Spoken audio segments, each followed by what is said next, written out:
नमस्कार दोस्तों, स्वागत है आपका हमारे YouTube चैनल पर। दोस्तों आज का ये वीडियो बहुत ही इंटरेस्टिंग होने वाला है क्योंकि आज के इस वीडियो में मैं लेके आया हूं पॉलिटिक्स का सबसे इंपॉर्टेंट टॉपिक, भारतीय संविधान के महत्वपूर्ण अनुच्छेद। जी हां दोस्तों, भारतीय संविधान के महत्वपूर्ण अनुच्छेद आज का हमारा टॉपिक होगा, जिसे याद करने के लिए लोगों को बहुत परेशानियों का सामना करना पड़ता है। कैसे उसको याद रख पाए, कैसे उसको भूले ना। तो आज के इस वीडियो में वो परेशानी मैं हल करने वाला हूं और मैं चैलेंज करता हूं कि आपको ये अनुच्छेद मैं सिखाऊंगा जिस तरीके से आपको ये जीवन भर याद रहने वाले हैं। तो दोस्तों बिल्कुल ध्यान से इस वीडियो को देखिएगा, पूरा देखिएगा, कोई दिक्कत नहीं आएगी, कहीं भी कोई प्रॉब्लम नहीं आएगी। बस इस वीडियो को ध्यान से देखिएगा और सीखिएगा। तो चलिए मैं इस वीडियो को शुरू करता हूं। दोस्तों मैंने इन महत्वपूर्ण अनुच्छेदों को ऐसे डिवाइड्स कर लिया है ताकि हम इनको याद रख सकें। जैसे मैंने भाग 1 के हम अनुच्छेद पढ़ेंगे, भाग 2 के पढ़ेंगे, भाग 3 के पढ़ेंगे, भाग 4 के पढ़ेंगे, ठीक है। फिर राष्ट्रपति के बारे में कौन कौन से अनुच्छेद हैं हम उनको पढ़ेंगे, उपराष्ट्रपति के बारे में कौन कौन से अनुच्छेद हैं उनको पढ़ेंगे। तो ऐसे मैंने ऐसे डिवाइड्स कर लिया है, ठीक है। तो पार्ट्स में मैंने डिवाइड्स कर लिया है तो हमें याद रखने में बड़ी आसानी होगी। तो चलिए इस वीडियो को मैं स्टार्ट करता हूं, ठीक है। सबसे पहले मैंने लिया है भाग 1। भाग 1 यानी कि संविधान का जो भाग 1 है। दोस्तों आपने पढ़ा होगा कि संविधान के भाग 1 में किसके बारे में दिया गया है, ठीक है। आपने पढ़ा होगा संविधान के भाग 1 में संघ के बारे में दिया गया है। संघ यानी कि हमारा देश, ठीक है, संघ के बारे में दिया गया है। तो भाग 1 में कितने अनुच्छेद हैं? 4 अनुच्छेद हैं। उन चारों अनुच्छेदों में क्या है पहले हम इसको समझ लेते हैं, ठीक है। सबसे पहला अनुच्छेद है भारत राज्यों का संघ। भाई पहले अनुच्छेद के अनुसार भारत देश जो है राज्यों का संघ होगा, यानी हमारा देश जो है राज्यों से मिलकर एक बना हुआ संघ है। तो भारत देश हमारा क्या होगा? राज्यों का संघ होगा। ध्यान दीजिएगा, ये लाइन ही आपको याद रखनी है, भारत राज्यों का संघ है। अगर ऐसे आ जाता है भारत एक संघीय राज्य है, उस पर आप टिक नहीं करेंगे, ठीक है। भारत एक संघात्मक राज्य है, उस पर भी आप टिक नहीं करेंगे। भारत एक राज्यों का समूह है, उस पर भी आप टिक नहीं करेंगे। आप किस पे टिक करेंगे? केवल इस लाइन पे, जो कि ये लाइन दी हुई है भारत राज्यों का संघ, ठीक है। इसी लाइन पे आपको टिक करना है क्योंकि भारत एक राज्यों का संघ है। यही लैंग्वेज संविधान में उपयोग की गई है, ठीक है। समझ में आ गया। दूसरे अनुच्छेद में क्या है उसको हम देख लेते हैं, ठीक है। दूसरे अनुच्छेद में है नए राज्यों का निर्माण। दोस्तों नए राज्यों का निर्माण यानी भारत में नए राज्यों का निर्माण कैसे होगा। लेकिन इसमें देख लीजिए, भारत की सीमा के बाहर के क्षेत्र के, यानी भारत के सीमा के बाहर के क्षेत्र के जो भारत में हम शामिल करते हैं, तो उनका निर्माण, ठीक है, उनका निर्माण कैसे होगा। जैसे मान लीजिए भारत का पाकिस्तान से या किसी भी देश से युद्ध होता है और उस युद्ध में भारत उनका कुछ क्षेत्र जीत लेता है या अपने हासिल कर लेता है, तो अब उस क्षेत्र को हमें अपने देश में शामिल करना है। तो किस प्रकार से हम शामिल करेंगे, उसकी प्रोसीजर क्या होगा, उसके नियम क्या होंगे, उसका जो प्रोसीजर पूरा बताया गया है वो अनुच्छेद 2 के तहत। अगर भारत किसी भी क्षेत्र को अपने में मिला सकता है और एक नया राज्य बना सकता है तो वो किसके तहत है? अनुच्छेद 2 के तहत। लेकिन वो क्षेत्र भारत के सीमा के बाहर का होना चाहिए, ठीक है। अनुच्छेद 3 में क्या दिया गया है? नए राज्यों का निर्माण, यानी कि नए राज्यों का निर्माण तो इसमें भी है, अनुच्छेद 2 में भी था। लेकिन वो कौन से क्षेत्र थे? भारतीय सीमा के बाहर के क्षेत्र, अनुच्छेद 2, और भारतीय सीमा के भीतर के क्षेत्र। मान लीजिए भारत देश में अभी 29 राज्य, अगर मान लीजिए बढ़ाना चाहते हैं या डिवाइड करना चाहते हैं, कोई नए राज्य बनाना चाहते हैं भारत की सीमा के अंदर के क्षेत्र में से ही, तो हम किस अनुच्छेद का उपयोग करेंगे, किस अनुच्छेद के तहत ये काम कर सकते हैं? अनुच्छेद 3 के तहत। अनुच्छेद 3 के तहत हम ये काम कर सकते हैं, ठीक है। अनुच्छेद 3 के तहत कर सकते हैं। अब देखिए अनुच्छेद 3 में क्या दिया गया है। देखिए हम अंदर अपने देश के क्या कर सकते हैं भाई? उनका निर्माण कर सकते हैं, उनका नामकरण कर सकते हैं। मान लीजिए हमें अपने राज्य का नाम चेंज करना है तो नामकरण कर सकते हैं, ठीक है। सीमा या क्षेत्रफल में परिवर्तन कर सकते हैं। मान लीजिए कोई 2 राज्य हैं, उनके सीमाओं में परिवर्तन होता है, ठीक है। किसी के यहाँ क्षेत्रफल बढ़ता है, किसी के यहाँ क्षेत्रफल घटता है, तो आप वो चीज किस अनुच्छेद के तहत कर सकते हैं? अनुच्छेद 3 के तहत कर सकते हैं, ठीक है।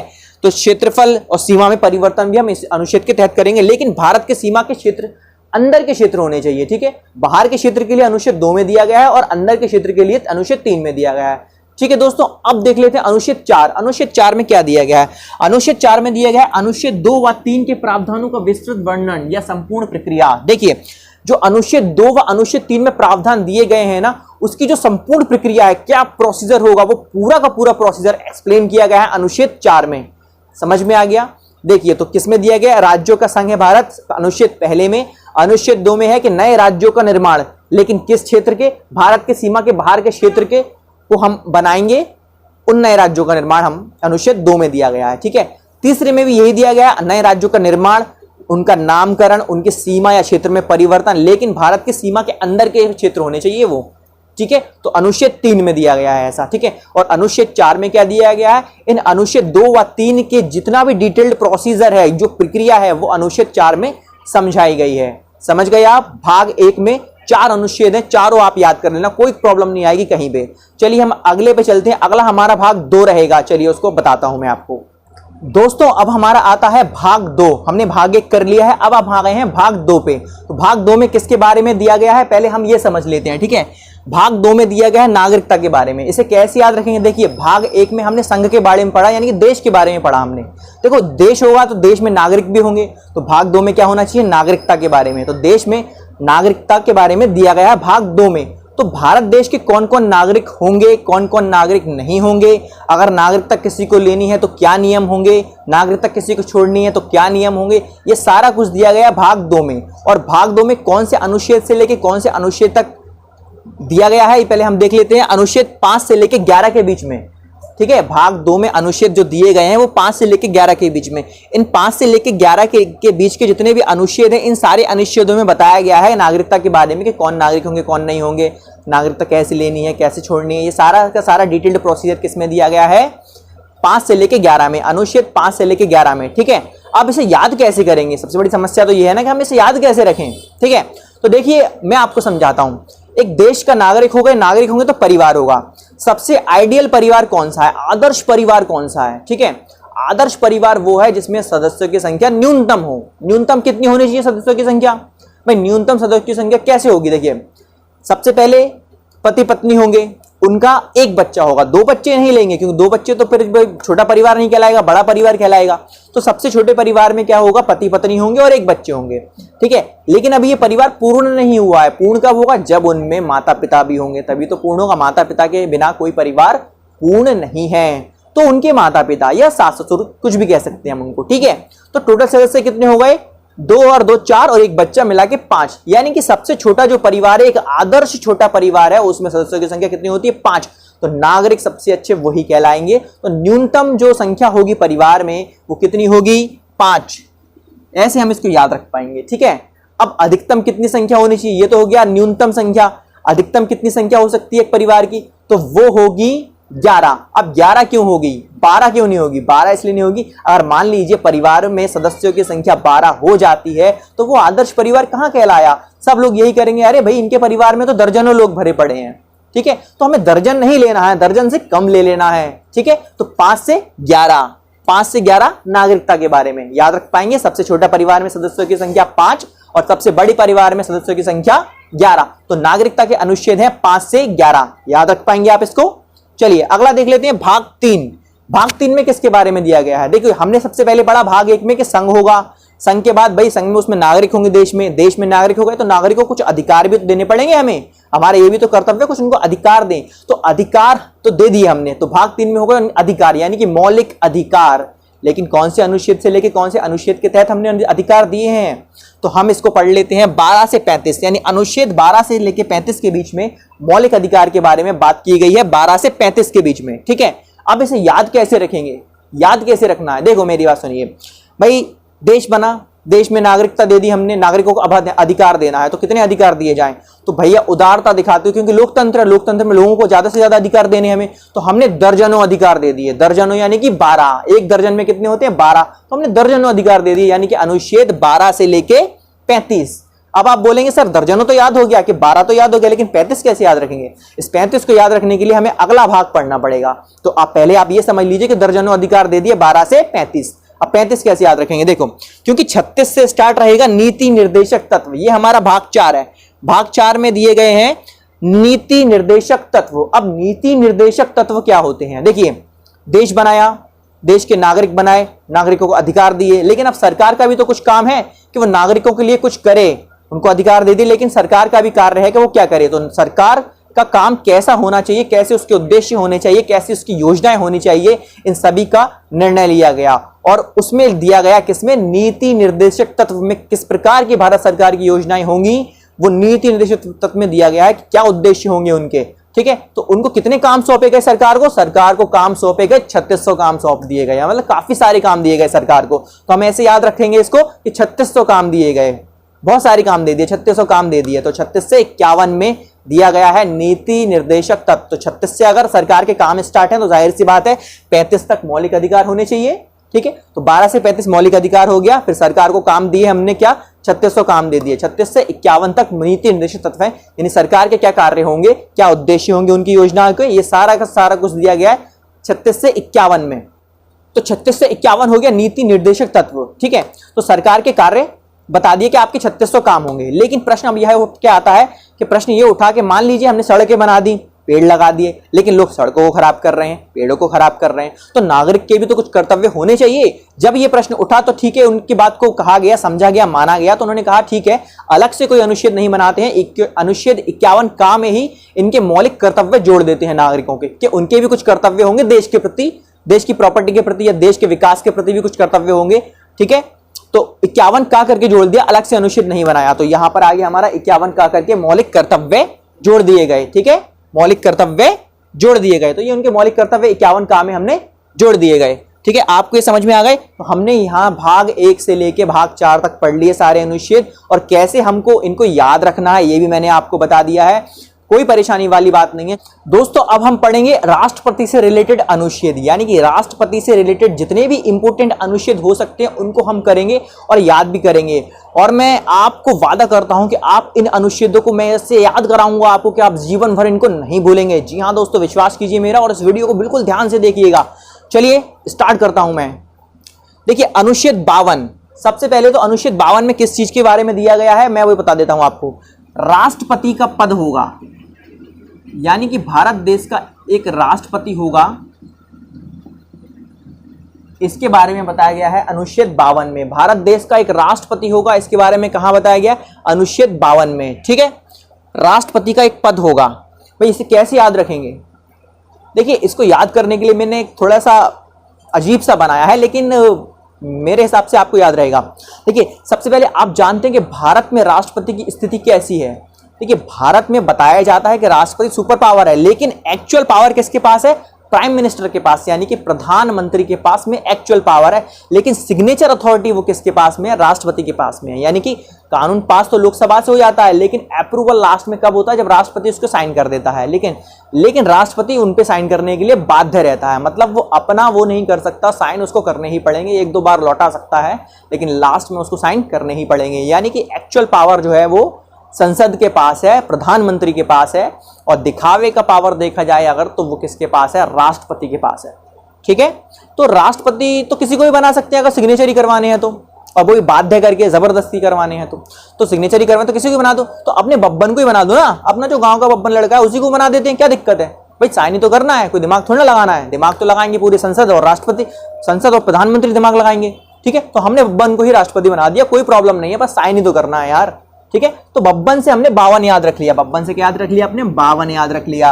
तो राष्ट्रपति का पद किस अनुच्छेद में दिया है, अनुच्छेद 52 में दिया गया है, ठीक है।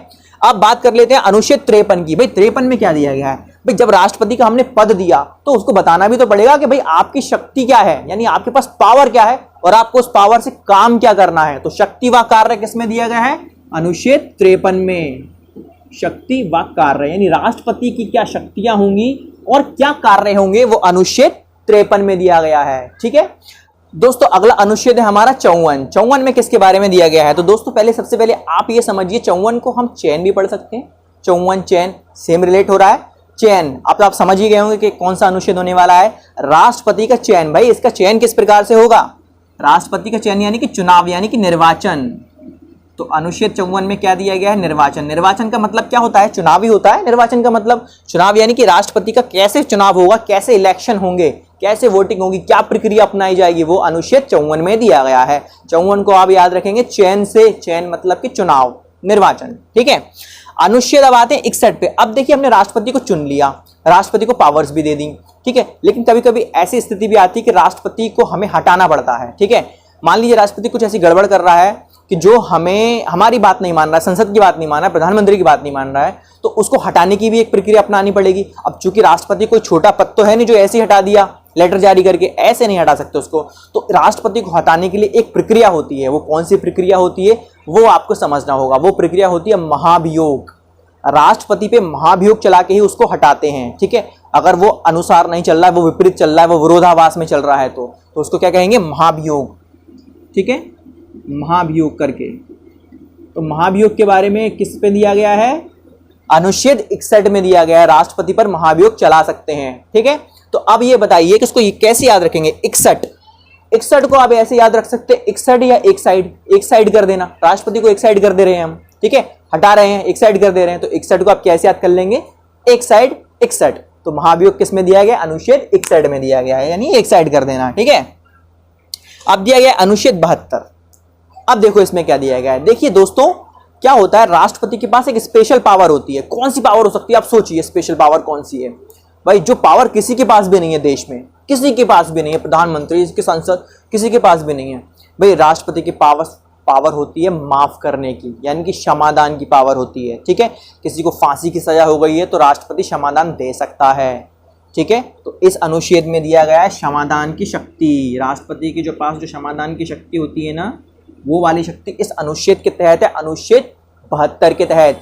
तो 72 को कैसे याद रखेंगे, देखिए मान लीजिए कोई एक मुजरिम है, उसने कोई छोटा सा गुनाह कर दिया, चोरी कर दिया, कोई लूट कर दिया, लेकिन अब वो उसके पास पैसे नहीं है जमानत के, वो जमानत के पैसे नहीं भर पा रहा है, कोर्ट कचहरी के चक्कर लगा रहा है, सजा भी हो जा रही है, मतलब कुल मिला के उसकी जिंदगी बदतर हो गई। छोटा सा गुनाह उसने मजबूरी में आके कर दिया, मान लो उसके घर में जरूरत थी पैसे की, उसने मजबूरी में आके कोई काम कर दिया, और उसके साथ जो प्रक्रिया हुई, कानूनी प्रक्रिया, वो इतनी बदतर हो गई है कि उसकी जिंदगी बद से बदतर हो गई है, समझ लीजिए। तो बद से बदतर हो गई है, तो राष्ट्रपति को दया आके क्षमादान दे रहा है वो उसको, तो भाई उसकी जिंदगी बद से बदतर हो गई है। 72 यानी कि बदतर, 72 यानी कि बदतर, जिंदगी बदतर हो गई है, तब उसको क्षमादान दिया गया राष्ट्रपति के द्वारा।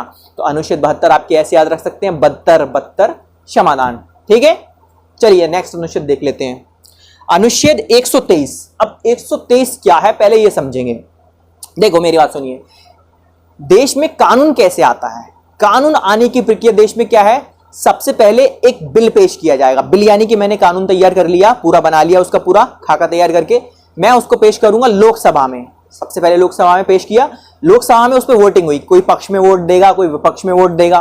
ठीक है, अगर मान लीजिए पक्ष में वोट ज्यादा पड़े तो वहां से पास हो गया लोकसभा से, फिर वो जाएगा राज्यसभा में, फिर राज्यसभा में फिर वोटिंग होगी, कोई पक्ष में वोट देगा, कोई विपक्ष में वोट देगा, फिर मान लीजिए वहां पर भी ज्यादा पॉजिटिव वोटिंग ज्यादा होती है तो वहां पर भी पास हो गया। उसके बाद जाएगा ये राष्ट्रपति के पास, राष्ट्रपति उस पर साइन करेगा। ठीक है, तो 3 प्रोसेस होती है, लोकसभा, राज्यसभा और राष्ट्रपति के साइन। जब तक राष्ट्रपति के साइन नहीं हो जाते वो कानून का रूप नहीं लेगा, वो बिल ही बना रहेगा। ठीक है, तो साइन होने के बाद वो एक कानून बन जाएगा और पूरे देश में लागू हो जाएगा जिस दिन से राष्ट्रपति साइन करते हैं। ठीक है, तो 3 प्रोसेस अपनाई गई हैं। अब होता क्या है, मान लीजिए देश में ऐसी परिस्थिति चल रही है, मान लीजिए कोरोना चल रहा है, बैठक ही नहीं हो पा रही लोकसभा की ना राज्यसभा की, तो क्या किया जाए, और देश को ऐसे कानून की जरूरत है जो बहुत जरूरी है इस समय, तो वो कैसे लाया जाएगा। तो राष्ट्रपति के पास ऐसी पावर है कि वो इन तीनों स्टेप्स को अपना के खुद ही, मतलब तीनों स्टेप्स की पावर उसमें खुद ही आ गई है, तो वो करके इसको पास कर सकता है। तो 1 2 3 यानी कि तीनों के तीनों स्टेप्स राष्ट्रपति खुद ही स्किप कर सकता है और सीधे सीधे क्या कर सकता है, अध्यादेश जारी कर सकता है। उसको अध्यादेश कहेंगे, जो डायरेक्ट बिना लोकसभा राज्यसभा में जाए हुए जो कानून दे सकते हैं वो अध्यादेश कहता है। और ये क्या रहता है, परमानेंट नहीं रहता है, 6 महीने के लिए मतलब रहता है, बाद में फिर इस पे करना पड़ता है, तो उसको अध्यादेश कहते हैं। डायरेक्ट अगर लाया गया है तो अध्यादेश की पावर किसके पास है, राष्ट्रपति के पास है। समझ में आ गया, 1 2 3 यानी तीनों स्टेप्स को स्किप करके राष्ट्रपति ने वो कानून लागू कर दिया अध्यादेश के पावर से। ठीक है, चलिए नेक्स्ट अनुच्छेद है हमारा 143। दोस्तों 143 को तो आप आसानी समझ गए होंगे, ये कोडिंग तो हमारी बहुत कॉमन कोडिंग आप लोगों के लिए होगी। 143 यानी कि आई लव यू। ठीक है, तो कैसे याद रखेंगे, इससे क्या रिलेटेड है, इससे रिलेटेड कौन सा अनुच्छेद हो सकता है आई लव यू से, आप सोच रहे होंगे। हो सकता है, देखिए इसको मैंने ऐसे याद करने के लिए आपको बताया गया है कि प्यार भरी सलाह, भाई जिससे प्यार कर सकते हो सलाह लेते हैं वो हमको प्यार भरी सलाह तो देगा, अच्छी सलाह देगा, प्यार भरी सलाह देगा। ठीक है, तो प्यार भरी सलाह। ठीक है, तो यहां पर राष्ट्रपति सलाह ले सकता है किससे, सुप्रीम कोर्ट से। भाई सुप्रीम कोर्ट और राष्ट्रपति का रिश्ता बहुत अच्छा है क्योंकि दोनों ही क्वालिफाइड बंदे हैं, हाईली क्वालिफाइड बंदे हैं। ठीक है, तो इनका जो रिश्ता है प्यार भरा रहता है, तो और सलाह प्यार भरी ले सकता है। मान लीजिए राष्ट्रपति किसी चीज पे सलाह लेना चाहता है, किसी कानून पे सलाह लेना चाहता है किसी चीज पे, तो उसको सुप्रीम कोर्ट के जो जज हैं वो उसको सलाह देंगे। ठीक है, तो सुप्रीम कोर्ट से सलाह ले सकते हैं राष्ट्रपति जी, सुप्रीम कोर्ट से सलाह, सुप्रीम कोर्ट से सलाह ले सकते हैं राष्ट्रपति जी, प्यार भरी सलाह, क्योंकि उनके बीच में प्यार भरा रिश्ता है। ठीक है, समझ में आ गए सारे अनुच्छेद, कोई प्रॉब्लम कहीं पे नहीं आएगी। अनुच्छेद 52 यानी कि हमारा 52। अनुच्छेद 53 में शक्ति व कार्य दिए गए, भाई राष्ट्रपति बना दिया तो शक्ति और कार्य भी तो बताने पड़ेंगे उसको। 54 में भाई चयन, चयन यानी कि निर्वाचन, एक साइड में एक साइड कर दिया, एक साइड यानी कि महाभियोग चला दिया उस पर, ठीक है। 72 यानी कि 72 जिंदगी हो गई है तो उसको क्षमा दे दो भाई, किसी मुजरिम को राष्ट्रपति दे सकता है, ठीक है। 1 2 3 यानी कि तीनों स्टेप्स की पावर राष्ट्रपति में आ गई, क्योंकि भाई तीनों स्टेप्स वो स्किप करके वो कर देगा, क्योंकि भाई प्रॉब्लम चल रही है, बैठक नहीं हो पा रही लोकसभा राज्यसभा की, ठीक है। अनुच्छेद 143 यानी कि प्यार भरी सलाह, सुप्रीम कोर्ट से ले सकता है, ठीक है। तो सारे अनुच्छेद जो है राष्ट्रपति के अनुच्छेद हो गए हैं। कहीं कोई प्रॉब्लम आई, आपको ये हमेशा याद रखेंगे अगर आपने इनको समझ लिया तो, ठीक है।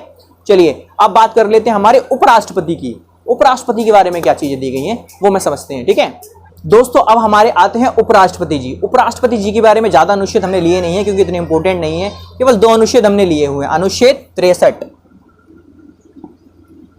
अनुच्छेद 63 और अनुच्छेद 64,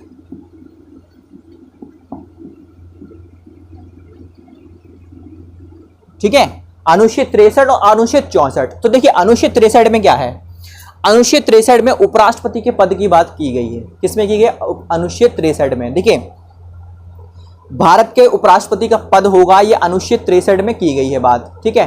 तो होता क्या है कि वैसे 63 को आप कैसे याद रखेंगे? पहले 63 को मैंने ऐसे याद रखने के लिए दिखा है कि 63। देखिए राष्ट्रपति जो एक्चुअल होता है वो उपराष्ट्रपति एक पद नहीं होता है, ठीक है। मतलब मेन पद वो नहीं उसका। उपराष्ट्रपति का मेन काम है राज्यसभा का सभापति। भाई उपराष्ट्रपति क्या होता है? राज्यसभा का सभापति होता है, मेन काम उसका वो है, क्योंकि वेतन वो उसी पद का लेता है। उपराष्ट्रपति तो कैजुअली तौर पे ऐसे मान लीजिए राष्ट्रपति है नहीं है, कुछ प्रॉब्लम हो गई है तो उपराष्ट्रपति वो बन जाता है, ठीक है। तो उसका जो मेन पद है वो है उप राज्यसभा का सभापति, ठीक है। तो 63 में तो वो बोलता है कि मैं तेरे साथ चल देता हूं, वैसे मेरा काम नहीं है, मैं तेरे साथ चल देता हूं, ठीक है। तो उपराष्ट्रपति के पद की बात किसमें की गई है? 63 में। तो उपराष्ट्रपति का पद, उपराष्ट्रपति का पद होगा भारत में, इसकी बात की गई है 63 में, ठीक है। 64 में भाई देखो मेन पद आपको उपराष्ट्रपति नहीं है, तो मेन पद कौन सा है? राज्यसभा का सभापति। तो ये 64 में दी गई है, ठीक है। तो राज्यसभा का सभापति होगा ये जो उपराष्ट्रपति है ये राज्यसभा का क्या होगा? सभापति होगा। राज्यसभा का सभापति होगा, ये अनुच्छेद 64 में कहा गया है, ठीक है। समझ में आ गया दोनों अनुच्छेद। 63 यानी कि तेरे साथ चल देता हूं। उपराष्ट्रपति का पद ऐसा है कि मेन पद नहीं है लेकिन उसके साथ चल देता है, मतलब कर देगा। अगर तू नहीं है तो तेरा काम मैं कर दूंगा, लेकिन मेरा काम नहीं है, ठीक है। तो और लेकिन मेन काम उसका क्या है? राज्यसभा का सभापति, वो 64 में दिया गया। उसने बता दिया कि भाई ये तो मेरा काम नहीं, लेकिन मेरा मेन काम ये है, मैं बता दे रहा हूं तुम्हें, ठीक है। तो ये हो गए हमारे उपराष्ट्रपति के महत्वपूर्ण 2 अनुच्छेद, ठीक है दोस्तों। मैंने ये अनुच्छेद कराए हैं, इन ट्रिक से आपको कराए हैं ताकि आपको हमेशा याद रह पाए। आप पॉइंट टू पॉइंट याद कर लो, मतलब यानी कि अनुच्छेद देखो और तुरंत इसका पता लगा लो कि ये कौन सा अनुच्छेद है, ठीक है। तो आपको कहीं से कहीं प्रॉब्लम नहीं आएगी। और ऑब्जेक्टिव के क्वेश्चंस भी आते हैं तो डायरेक्ट आप अनुच्छेद देख के ही बता दोगे कि ये कौन सा अनुच्छेद है, ठीक है। कोई प्रॉब्लम नहीं आएगी। मैंने सारे अनुच्छेदों को ऐसे ही तैयार किया है, आप बड़े ध्यान से देखिएगा और उसको अच्छे से सीखिएगा। दोस्तों आज के इस वीडियो में मैंने इतना ही कवर किया है, बाकी के नेक्स्ट जो अनुच्छेद है मैं अगली वीडियो में कवर करूंगा। अगर आपको ये वीडियो पसंद आया हो तो इस वीडियो को लाइक कीजिएगा। अगर आपको यूजफुल लग रहा है कि बहुत यूजफुल है तो दोस्तों में शेयर भी कर दीजिएगा, ठीक है। और ऐसे ही डेली वीडियोस पाने के लिए स्टडी से रिलेटेड जो आपकी स्टडी को इंटरेस्टिंग बना दें और आप बहुत ही आसानी तरीके से इन चीजों को याद रख लें, तो मेरे चैनल को सब्सक्राइब कर लीजिएगा। कोई प्रॉब्लम नहीं है। ओके दोस्तों, तो आज के लिए इतना ही। Thank you.